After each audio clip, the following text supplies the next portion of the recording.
왜 이렇게 트럼프 대통령, 전 대통령의 인기가 높은 겁니까? 첫째는 진정한 미국인, 미국을 정말 사랑하는 미국인들이 제대로 대접받고 존중받는 미국으로 다시 돌아가야 된다. 그것을 이제 트럼프 전직 대통령이 잘 표방했기 때문에 당선까지 됐던 것이죠. 두 번째는 말씀드린 대로 승리할 수 있는 후보를 지지하는 것이 표심인데 사실 트럼프 대통령이 정치인으로서의 파괴력은 대단합니다.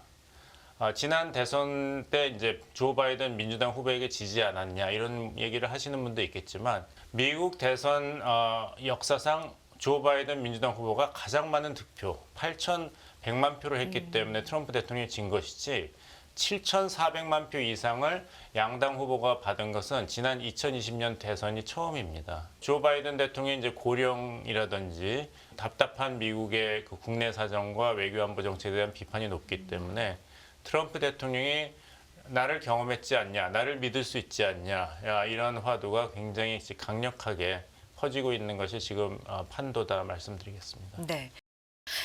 올해 연말로 예정돼 있지만 벌써부터 세계 경제에는 어떤 영향이 있을지, 여러 정치적인, 외교적인 측면에 어떤 영향이 있을지 관심이 모아지고 있습니다. 관련돼서 깊이 있는 이야기 해주실 분 모셔보도록 하죠.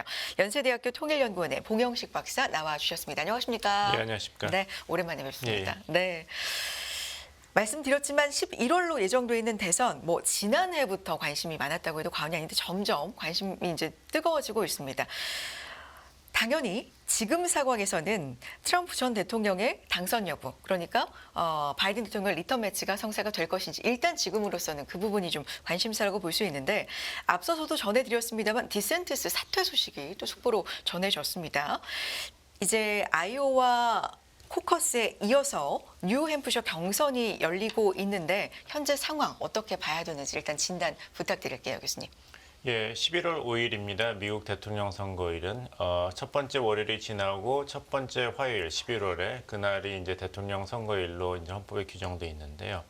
공화당만 먼저 말씀드린다면은 트럼프 전직 대통령이 지금 압도적인 우세로 계속 이 예비 선거와 코커스에서 앞으로 나가고 있습니다. 네. 니키 헤일리 전 주 유엔 미국 대사와 사우스캐롤라이나 주지사가 제2등을 노리고 있는데요. 과연 이 역전까지 가능할지는 이번에 뉴햄프셔 예비선거 그 다음에 있는 것이 니키 헤일리가 주지사로 재직했던 사우스캐롤라이나 거기에 이제 예비선거 결과를 봐야 되겠는데 현재 상황으로는 이제 트럼프 전직 대통령이 공화당 대선 후보로 지명되는 것은 거의 확실시 된다 이런 말씀을 드리겠습니다. 네. 워낙 추세가 강하니까요. 지난번 1월 15일에 있었던 아이오와 커커스에서 그 40명 중에 그 20명 그 선거인단을 확보하는 그런 압도적인 정말 절대고하면서 50%의 그런 지지율을 받았기 때문에 그 뉴햄프셔에서도 지금 그 22명의 선거인단이 걸려 있는데 니키 헤일리 전 유엔 대사를 굉장히 큰 표 차이로 앞서고 있습니다. 그래서 니키 헤일리 전 유엔 대사가 마지막으로 희망을 걸 수 있는 것은 세 번째 예비 선거인 사우스캐롤라이나 2월 24일인데요.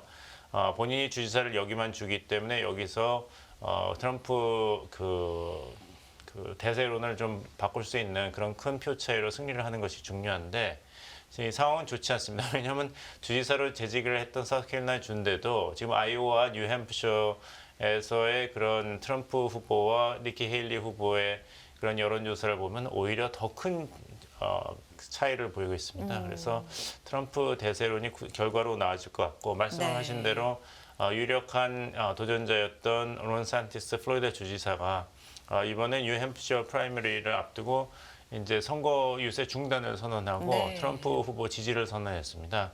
이것이 이제 미국 시스템입니다. 이제 청취자 여러분께서는 프라이머리 예비 선거가 뭐고 코커스가 뭐냐 이런 질문을 하실 수도 있는데 예비 선거라는 것은 우리가 하는 식으로 이렇게 그 투표장에 가서 무기명 비밀 투표를 하는 것을 생각하시면 되겠습니다.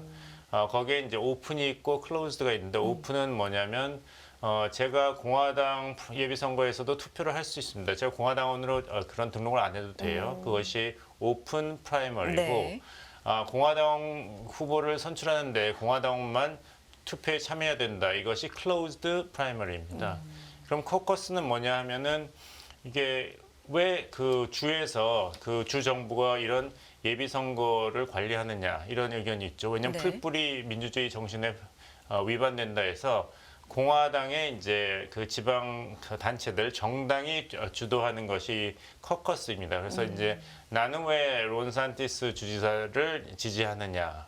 사람들을 설득하죠. 나는 왜 니키 헤일리 대사가 우리 공화당을 대표하는 대선 후보가 되나 이런 설명을 막 하고 토론한 다음에 그 자리에서 그러면 우리는 뭐 몇 표를 누구한테 주고 이것이 이제 커커스입니다. 그래서 이런 식으로 후보가 점점 탈락하게 됩니다.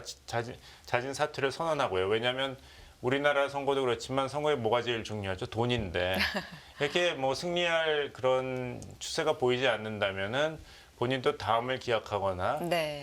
지지자들도 떨어져 나가니까 그런 선거 자금에 문제가 있기 때문에 후보 사퇴를 선언하고 그래서 점차적으로 자연스럽게 한 후보로 수렴되는 것이고 여기서 제일 중요한 날짜가 3월 12일입니다. 네. 3월 12일이 왜 중요하냐면 제 생일이기도 하지만 각 당의 대선 후보가 가장 빨리 결정될 수 있는 날입니다.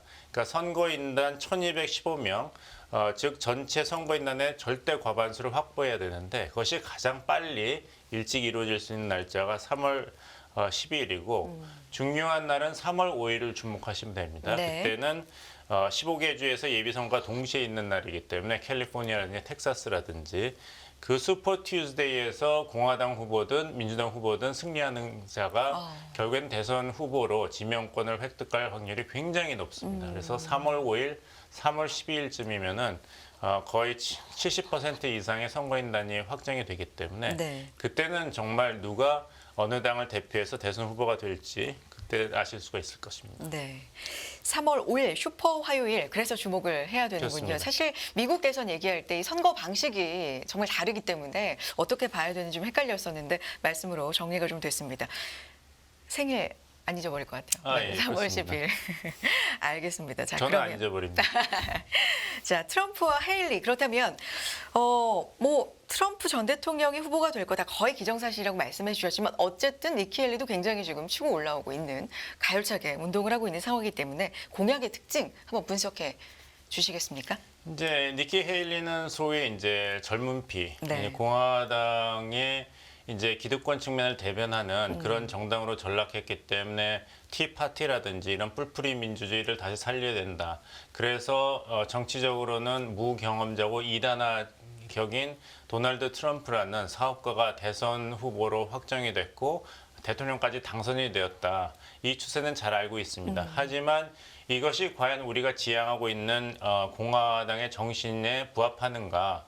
그동안 트럼프 대통령의 실정이라든지 이런 국격을 훼손하는 행동 같은 것을 비판하면서 나는 깨끗하고 건전한 진짜 공화당의 정신을 살리는 대선 후보다. 이런 그런 트럼프 전직 대통령과 대비되는 그런 공약을 내세우고 있죠. 또 이제 여성 그 대선 후보라는 점도 작용하고 있는데 문제는 그것을 인정하는 공화당 지지자라 하더라도 선거에 관한 논문들을 읽어보면은 유권자들은 어떤 후보를 선택하느냐에 대한 여러 가지 그런 학문적인 분석이 있습니다.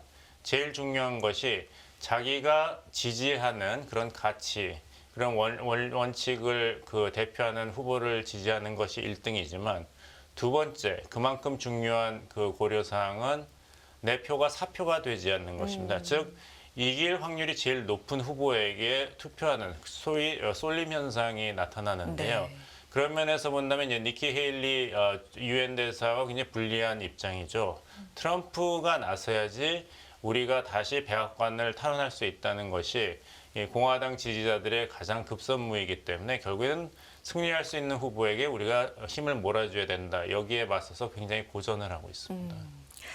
그렇군요. 다음 질문에 거의 대답도 지금 해주신 네. 말씀으로 가름이 될 것 같긴 한데 그래도 여쭤보도록 하죠. 여러 가지 이유가 더 있을 수 있으니까 왜 이렇게 트럼프 대통령, 전 대통령의 인기가 높은 겁니까? 다시 사표가 말씀드립니다만 되지 두 가지 않겠어요? 네. 가장 중요한 조건을 충족시키는 후보이기 때문입니다. 네. 첫째는 이렇게 기득권층만 잘 먹고 잘 사는 소위 정치 그리고 경제 그리고 정의의 양극화가 미국 사회에서 일어나고 있고 미국은 자꾸 그 세계의 경찰을 자처하면서 우리의 비싼 세금을 낭비하는 이런 외교 안보 정책을 펼치고 있는데 누군가는 이것을 나서서 새로 잡아야 된다.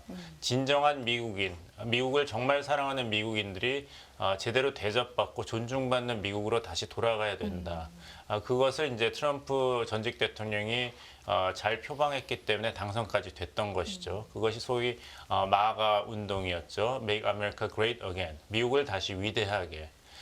그래서 이제 위대한 미국을 나만이 만들 수 있다. 이런 것이 이제 트럼프 지지자뿐만 아니라 미국 내의 많은 유권자들의 마음을 사로잡고 있고 두 번째는 말씀드린 대로 승리할 수 있는 후보를 지지하는 것이 표심인데 사실 트럼프 대통령이 정치인으로서의 파괴력은 대단합니다. 지난 대선 때 이제 조 바이든 민주당 후보에게 지지 않았냐 이런 얘기를 하시는 분도 있겠지만 졌습니다. 하지만 이제 절대 득표 숫자를 보면은 7,400만 표를 얻었습니다. 그것은 미국의 대통령 선거 역사상 두 번째로 많은 득표입니다. 7,400만 명이 트럼프 재선을 지지했습니다. 네. 그럼 왜 졌냐?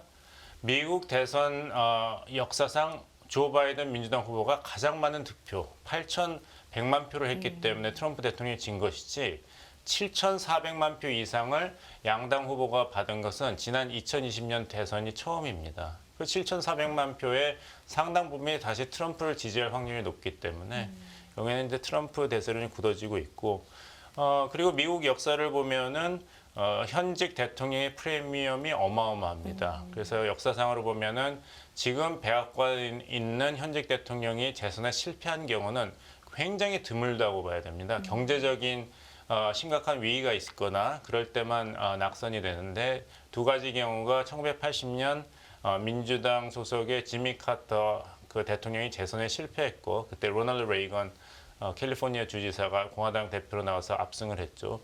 두 번째가 그 아버지 부시 재선이 실패했습니다. 그때 혜성같이 나타난 젊은 피 알칸소 주지사 빌 클린턴 대통령이 이겼는데 세 번째가 이제 코로나 사태 때문에 트럼프 대통령이 재선에 실패했지 않습니까? 근데 뒤집어 얘기한다면은 조 바이든 대통령이 이제 고령이라든지 이런 답답한 미국의 그 국내 사정과 외교 안보 정책에 대한 비판이 높기 때문에 트럼프 대통령이 나를 경험했지 않냐, 나를 믿을 수 있지 않냐, 이런 화두가 굉장히 강력하게 퍼지고 있는 것이 지금 판도다 말씀드리겠습니다. 네.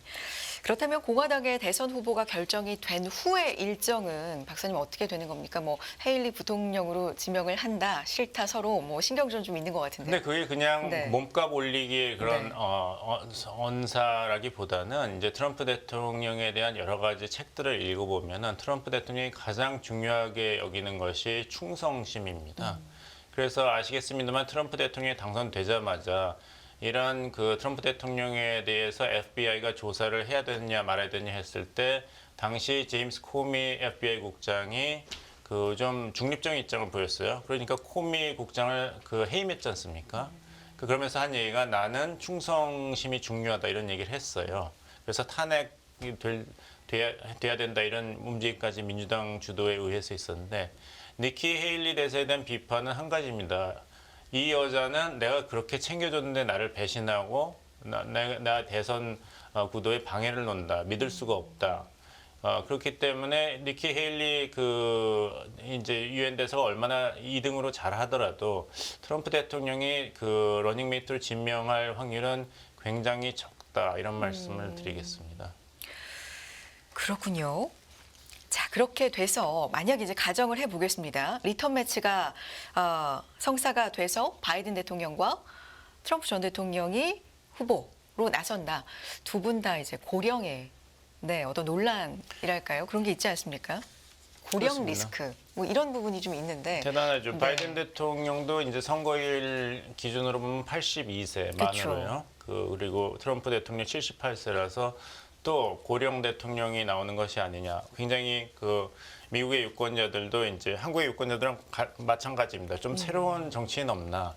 하지만 결국에 가서는 이 파괴력을 가진 후보를 선발해야 되기 때문에 이 나이 리스크는 양쪽이 다 있지만 그렇죠. 여기서 더 불리한 사람은 아무래도 바이든 대통령이 아닐까. 조금 더 왜냐하면 많은, 네. 예, 건강 문제에 대한 여러 가지 에피소드가 있었기 때문에 그리고 4년 동안도 조마조마한 마음으로 지켜봤는데 또 4년을 더 고령해서 맡길 수가 있는가. 여기 이 문제에 대해서 이제 공화당 쪽에서 계속 집요하게 파고들 것으로 예상이 됩니다. 앞서 공화당 대선 후보 결정에 대해서는 좀 자세하게 네. 살펴봤는데 민주당도 같은 날 뉴햄프셔 예비 경선이 열립니다. 비공식적으로 진행이 되는데 이거 좀 낯선 방식이고 이것도 좀 어렵거든요. 민주당의 뉴햄프셔 예비 경선 진행 방식은 또 어떤 식입니까? 민주당은 사실 그 예비 경선 방식을 여러 번 바꿨습니다. 예전에는 그 주에서 그 예비 등록 후보 중에 한 후보가 한 표라도 1등으로 당선이 되면은 모든 선거인단을 다 가져가는 독식 제도를 했다가 2000년대부터는 그것을 바꿔서 비례식으로 이제 그 선거인단을 배분하는 그런 방식으로 했죠. 만약에 옛날 방식으로 했다면은 당시 혜성같이 등장한 바락 오바마 일리노이 상원의원이 당시 유력했던 힐러리 클린턴 뉴욕 그 상원의원을 이길 수가 없었는데 그런 독식 제도가 없어졌기 때문에 오바마 후보가 민주당 대선 후보로 당선이 되었고 집권까지도 성공을 했죠. 이번에 뉴햄프셔 프라이머리도 아까 말씀드린 대로 이런 비공식 방식이기 때문에 그 예비 선거에서 이제 민주당원만 참여하는 그런 방식으로 될 텐데 재미있는 것은 현직 대통령 그리고 유력한 대선 후보인 조 바이든 현직 대통령은 아예 후보 등록도 거기는 하지 않았습니다. 왜냐하면은 이게 큰 주에서 절대 과반수를 넘는 선거인단을 확보하는 게 중요하기 때문에 자신의 이제 선거 전략이라든지 선거 일정에 따라서는 어떤 이 소규모의 선거인단이 걸려 있는 주들은 이 소위 패스하는 그런 전략을 구사하기도 합니다. 그러니까 네. 꼭 모든 주에서 꼭 승리해야 되는 건 아니에요. 그래서 뉴햄프셔 프라이머리에서는 조 바이든 대통령은 사실 그 명단에 있지도 않은데 대신에 다음에 2월 3일에 있는 사우스캐롤라이나 예비선거에서 승리하고 계속 그 기세를 이어나겠다 이런 전략이고 사실 뉴햄프셔에서 아니면 아이오와에서 이기고 지고가 그렇게까지 중요한 것은 아닌 게 기억하시겠습니다. 2020년 민주당 예비선거에서 아이오와에서 1등하면서 부티지지 후보가 돌풍을 일으켰는데 얼마 가지 않았습니다. 결국에는 이제 조 바이든 부통령이 당선이 되었고 그래서 2020년엔 부티지지가 아이오와에서 1등, 버니 샌더스가 뉴햄프셔에서 1등했지만 바이든 대통령이 사우스캐롤라이나부터 1등을 하면서 결국에는 세를 규합했죠.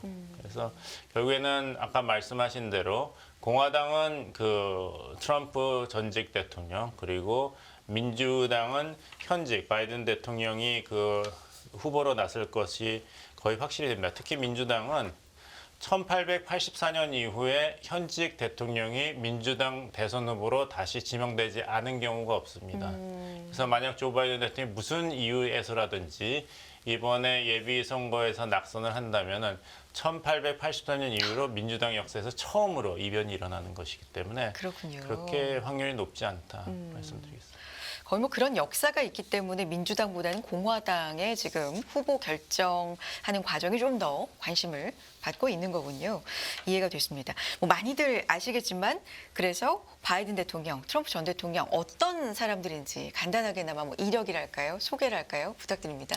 트럼프 대통령은 잘 아시겠습니다만 이제 사업가로서 네. 뉴욕을 기반으로 성장을 했고 이내 마가 미국을 다시 위대하게 이 슬로건을 걸고 당시 유력했던 힐러리 클린턴 그 민주당 대선 후보를 정말 예상을 뒤집어 엎고 이겼습니다. 하지만 이제 코로나 사태 때 과연 국정을 안정적으로 운영할 수 있는 것인가에 대한 그런 민심이 흔들렸기 때문에 조 바이든 민주당 후보에게 패배해서 재선에 실패했죠. 하지만 또 이제 조 바이든 행정부에 대한 실망도 크기 때문에 지난 4년 동안에 트럼프의 회귀를 기다리는 그런 유권자들에게 그 지지를 기대하고 있습니다. 조 바이든 대통령은 정말 그 경험이 많은 대통령이라고 할 수 있죠. 그러니까 유권자들이 익숙한 상원에서만 8선을 했습니다. 그러면 6년 임기니까 48년. 네. 법사위원장, 외교위원장을 역임했고 또 부통령으로도 8년 재직을 했기 때문에 이 양쪽이 그 장점과 단점이 있습니다. 트럼프 대통령 같은 경우는 이제 소위 속 시원한 이야기를 많이 하죠. 뭐 그런 뉴스에서 그런 얘기도 했지 않습니까? 중국이 자꾸 개발도상국이라고 그 세계 무역기구에서 우기는데 그럼 중국이 개발도상국이면 우리 미국도 개발도상국으로 하겠다. 기억이 납니다. 예, 네. 그리고 자꾸 중국이 이러면 내가 집권하자마자 최국 대외 그 혜택을 없애겠다 이런 얘기까지 네, 하거든요. 근데 최빈국. 어떻게 보면 네. 굉장히 무책임한 발언이지만 유권자들 귀에는 쏙쏙 들어오거든요. 근데 바이든 대통령 그 반대로 굉장히 지도자라면 책임 있는 언사를 해야 된다. 네. 그런 신중한 입장을 보이고 미국의 국격, 그런 정신, 영혼을 많이 얘기합니다. 현재까지 나와 있는 공약의 특징도 그러면 좀 차이점이 뚜렷하게 있을 것 같은데 어떤 부분이 있습니까? 이제 트럼프 대통령 같은 경우에는 그 표면적으로는 얘기하지 않지만 결국에 가서는 그 바이든의 그 더 나은 건설이 BBB가 무슨 결과를 냈는가. 결국에는 이제 코로나 사태 때 내가 있었으면은 더 회복도 쉬웠을 것이고 이렇게 민생 고통도 없었을 것이라는 얘기를 하죠. 대외 정책으로는 바이든 외교안보 정책이 화려하지만 결국에 실질적으로 나온 게 무엇이냐. 네. 가자 지구에서는 이스라엘과 그 하마스의 전쟁이 있고 우크라이나 전쟁도 계속 장기화되고 있고 북한의 핵 위협도 고도화되고 있다.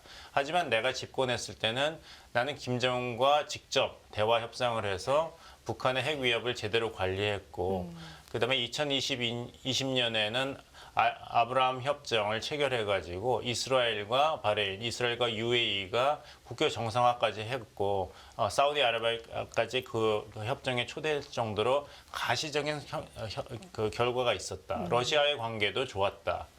그러니까 나를 믿으면 실질적인 결과가 있고 바이든을 믿으면은 말은 화려하지만 결국에는 미국의 희생밖에 없다. 더 혼란이 있다. 이런 얘기를 하고 있고 바이든 대통령은 4년 더 집권을 한다면 이제까지 추진했던 그런 가치 공유하는 국가들의 연대가 완성이 되기 때문에 소위 이 신냉전 시대에서 그 현상을 파괴하려는 세력들에 대해서 더 적극적으로 효과적으로 대처할 수 있고 우크라이나 전쟁 그리고 중동 사태, 북핵 문제도 결과적으로는 긍정적인 결과로 귀결될 것이다 이런 얘기를 하고 있습니다. 경제적으로는 이제 바이든 대통령은 사실 그 코로나 사태가 극복됐다는 굉장히 긍정적인 메시지를 강조하고 있는 것이죠. 보면은 현재 미국의 인플레이션 그 레이시 3.4%입니다. 네. 굉장히 좋죠. 그렇지만 그 연방준비위는 이것을 지난 30년 동안의 평균이었던 2.5%에서 2%까지 내리는 그런 그 이자율 정책을 계속 추구하고 있어서 아마 그 2024년에는 여러 가지 투자기관이 예상하는 바로는 이 페드, 그 연방준비가 네. 적어도 6차례 정도는 그 기본 이자율을 낮추지 내릴 거다. 않을까. 네. 지금 현재 5.25에서 5.5%죠. 그리고 현재 그 미국에서의 고용률도 굉장히 좋습니다. 그 실업률이 3.7%에 그치고 있기 때문에 그것은 지난 30년 동안의 평균인 5.7%도 굉장히 낮은 숫자거든요. 그러니까 바이든 민주당 대통령 입장에서 굉장히 답답할 거예요. 이렇게 수치는 굉장히 건강하게 나오는데 유권자들 피부에는 이 경제 회복이 느껴지지 않기 때문에 그것이 이 바이든 표 경제 정책이 지난 4년 동안 성공했다는 그런 증거로 이어지는 데서는 부족하고 있습니다. 각각의 좀 장단점 소구할 수 있는 그런 부분들이 좀 다른 것 같은데 결과적으로 우리한테 중요한 건 우리 경제, 우리 정치에는 어떤 영향이 있을까잖아요. 누가 되면 어떤 영향이 있을까 어떻게 보십니까? 일단 바이든 대통령이 재선을 한다면은 이제 이 윤석열 정부가 투자했던 이런 안보, 외교 그리고 경제 협력 정책이 계속 지속성을 유지할 수 있겠죠. 그것도 한국으로는 굉장히 유리한 자산이라고 말씀드리겠고 반대로 그렇다면 트럼프 제2기가 등장하면 어떻게 될 것인가? 여기도 크게 우려할 부분은 없다고 봅니다. 두 가지 이유인데 하나는 워낙 트럼프 대통령의 국정 운영이라든지 외교안보 정책에 불확실성이 많기 때문에 오히려 이런 미국의 불확실성이 다른 국가들이 스스로의 행동을 제어하는 굉장히 신중하게 만드는 효과도 있습니다. 바이든 대통령 같은 경우는 레드라인은 딱 긋기 때문에 하마스라든지 북한이라든지 러시아가 고선까지는 굉장히 그 도발 행동을 할 수가 있는데 만약에 선이 어디 있는지 모르고 그다음에 트럼프가 이끄는 미국이 어떻게 반응할지 모른다면은 이런 현상 국제 질서의 변동을 꾀하는 세력들도 자신의 이런 도발에 대한 어떤 결과가 나올지 모르기 때문에 오히려 보수적인 성향을 보일 측면도 있는 것이죠. 두 번째 이유는 뭐냐면 트럼프 행정부는 모든 것이 거래가 가능하다는 것이 지난 4년 동안에 입증이 됐습니다. 거래라는 것은 무엇입니까? 가격이 맞는다면 서로가 인정할 수 있는 결과를 도출할 수 있는 것이기 때문에 비록 거래가 힘들고 가격이 높더라도 결과가 보장된다는 순기능적인 측면도 있는 것이죠. 네. 이런 질문 조심스럽습니다만 마지막으로 질문 드릴게요. 박사님, 10개월 남았고 변수가 물론 많을 텐데 그렇지만 전문가 입장에서 결과 어떻게 예상하십니까? 선거에서 10개월은 정말 그렇죠. 영겁입니다. 그런 말씀을 드리겠고 네. 세상에서는 결과를 장담하지 말아야 될 게 세 가지가 있죠. 결혼, 재판, 그다음에 선거입니다. 그 말씀을 먼저 드리겠고 하지만 이제 트럼프 대통령이 지금 여론조사에 네. 앞서가고 있지 않습니까? 하지만 제가 강조드리는 것은 현직 대통령의 프리미엄이라는 것은 정말 어마어마합니다. 그래서 만약에 11월 선거까지, 그러니까 여름이나 가을에 코로나 사태 같은 중대 사태가 다시 일어난다면은 바이든 대통령의 재선과도인 큰 걸림돌이 되겠지만 그것이 없다면은 아무래도 현직 대통령 프리미엄이 작용하지 않을까 조심스럽게 말씀드립니다. 다시 말씀드립니다만 선거에서 알겠습니다. 10개월은 정말 네. 영겁입니다. 네. 아무도 모릅니다. 그렇지만 현직 대통령의 프리미엄이 없진 않을 것이다. 라고 바이든 지금으로서는. 대통령 아직 캠페인을 시작을 안 한 거거든요. 네. 그러니까 아직 모르는 것입니다. 하지만 결혼 재판 선거는 결과를 장담하는 네, 것이 장담할 아닙니다. 수 없다. 10개월은 선거에서 영겁과도 같은 시간이다라는 말씀도 염두에 두시고요. 연세대학교 통일연구원 봉영식 박사 함께했습니다. 고맙습니다.